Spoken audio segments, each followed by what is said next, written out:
Hello students, welcome to my YouTube channel Chandra mathematics classes. इस video में मैं आप लोगों को MT2 लीनियर अलजेब्रा के अंतर्गत फरवरी 2021 में पूछे गए क्वेश्चन को सॉल्यूशन के साथ बताने जा रहा हूं। क्वेश्चन है, suppose U and W are subspaces of a vector space V where dimension of V over field R is equal to 8। Suppose dimension of U over field R is equal to 4 and dimension of W over field R is equal to 5। What are the possible value of dimension of U intersection W over field R।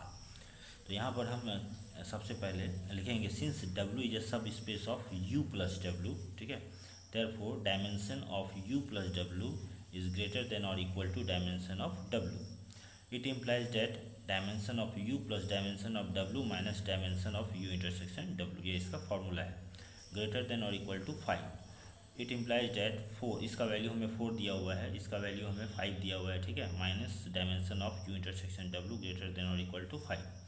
फिर it implies that 4 + 5 क्या हो जाएगा 9 minus dimension of U intersection W greater than और equal to 5।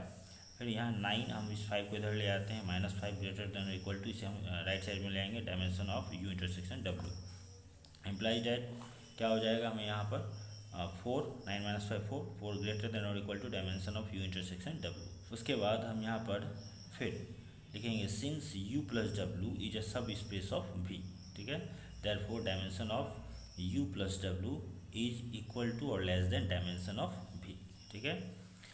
It implies that dimension of U plus dimension of W minus dimension of U intersection W is less than or equal to 8, ठीक है।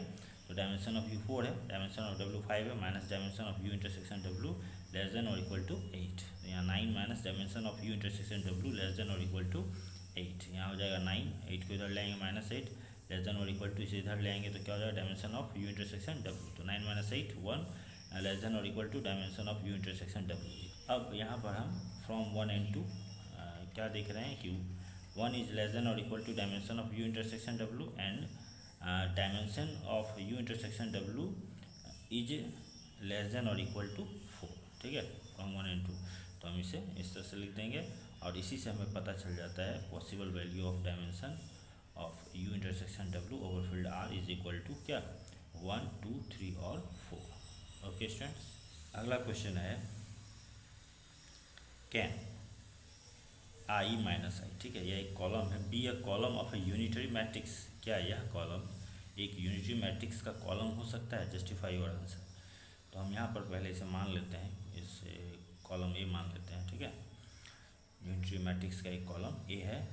अब हमें यह unitary matrix का column तभी हो सकता है जब यह ऑर्थोनॉर्मल कॉलम हो, ठीक है, क्योंकि यूनिटरी मैट्रिक्स के सभी कॉलम ऑर्थोनॉर्मल कॉलम होते हैं। तो ऑर्थोनॉर्मल कॉलम दिखाने के लिए हमें क्या दिखाना होगा कि इस कॉलम का नॉर्म या लेंथ क्या होना चाहिए 1 होना चाहिए, ठीक है। तो यहाँ पर norm of A is equal to under root inner product of A, A। तो अब यहाँ पर inner product of A, A कैसे निकलेगा, तो conjugate transpose of A into A। तो कंजुगेट ट्रांसपोज ऑफ A हमें क्या मिलेगा इस तरह से, और A तो हमें इसी तरह से दिया हुआ है क्वेश्चन में। अब इसे हम मल्टीप्लाई करते हैं तो हमें क्या वैल्यू मिलता है, हमें 2 मिलता है वैल्यू के, ठीक है।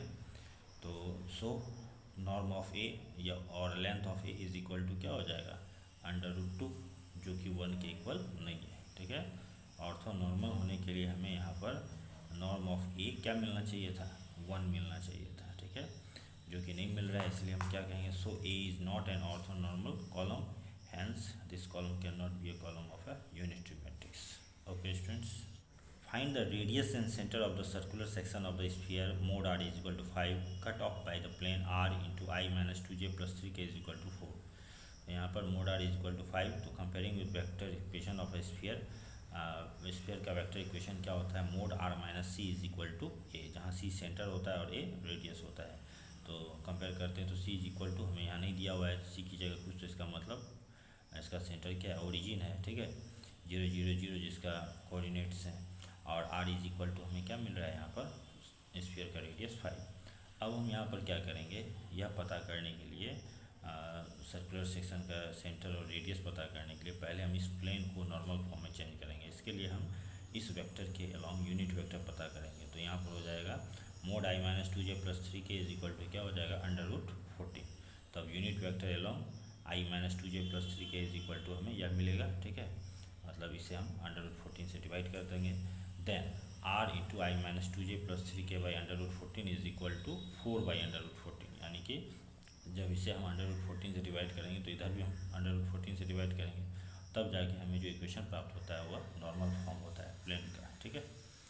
तो जब यह नॉर्मल फॉर्म हो गया तो उस स्थिति में यह जो वैल्यू है R into N cap is equal to D, यह डी किसे बताता है, ओ एन, इसका हमें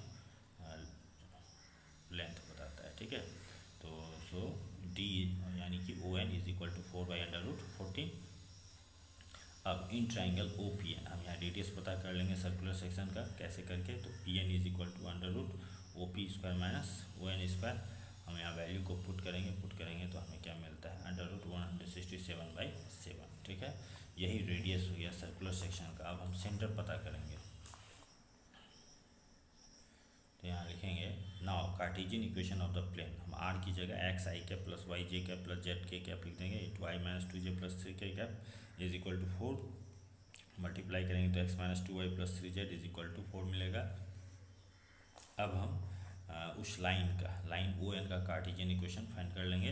x minus x1 by A is equal to Y minus y1 by B is equal to Z minus z1 by C, जहाँ की x1 y1 z1 की जगह हमें क्या ले लेना है 0 0 0, ठीक है। और ए बी सी की जगह हमें यहाँ पर आई जे और के का जो हमें यहाँ कोएफिशिएंट है उसे ही लेना है, ठीक है। तो ए की जगह 1, बी की जगह -2, जे की सी की जगह क्या 3, तो यहाँ हो जाएगा x/1, यहाँ y/-2 z/3 is equal to are. हम इसे आर मान लेते हैं, ठीक है, लेट। अब इससे हमें x का वैल्यू क्या मिलता है, y का वैल्यू -2r, z का वैल्यू क्या मिलता है 3r। अब चूँकि पॉइंट n प्लेन पर स्थित है, ठीक है, तो उस स्थिति में ये XYZ वाला जो पॉइंट होगा, ठीक है, वह उस प्लेन को क्या करेगा, सेटिस्फाइड करेगा, ठीक है ना।